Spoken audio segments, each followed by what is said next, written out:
zadnji obračun, torej v temle drugem krogu. Predtem so si napredovanje v četrtfinale že zagotovile naslednje ekipe Mura, Maribor, Domžale, Koper, Gorica, Aluminij in Krško. Sulić, Boači in Boateng. Kingsley, Boateng. Boači ni bil v prepovedanem položaju. Kakšna priložnost!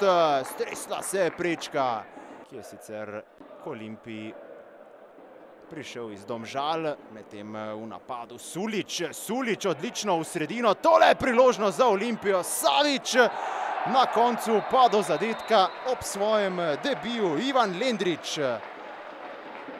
v prvi ligi Telekom Slovenije še ni dobil priložnosti, no zato pa takoj do zadetka v pokalu Slovenije. Najprej je poskušal Savić.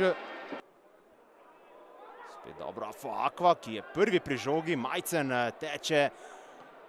Afoakva pa je sam zaključil. Dobra podaja proti Majcnu, ki ima priložnost in izkazal se je. Nejc Vidmar. Še vedno napad za Triglav. Majcen tokrat podaja v sredino. Dobro rešila, zdaj pa odlično v protinapadu.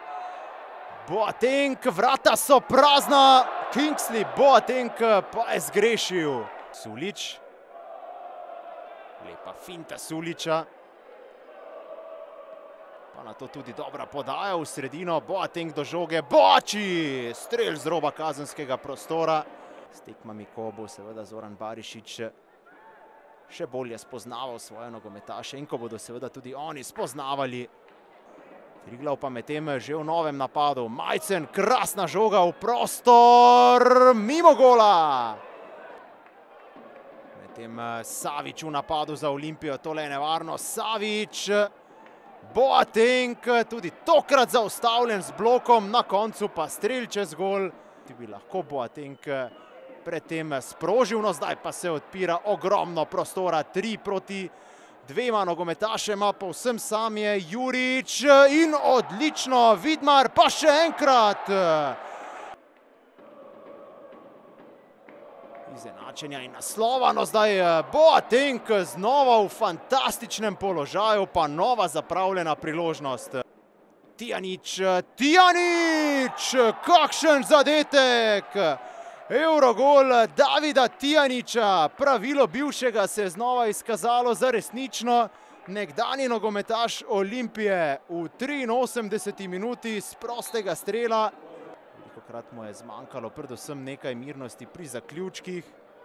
Vsekakor pa je lahko prava ukrepitev za Olimpijo. Črnic, še en evrogol v Stožicah. Olimpija vodi z 2-1. Triglav torej znova zaostaja, krasen zadetek pa je zdaj dosegel Matic Črnic. Odlično, ravno dovolj močno in dovolj natančno, da je bil Luka Čadež prekratek in navijači Olimpije se veselijo. Ni seveda še konec tekme, Vidmar na pravem mestu. Ni več možnosti, da bi se rezultat spremenil. Olimpija se je torej vendarle na koncu rešila podaljška.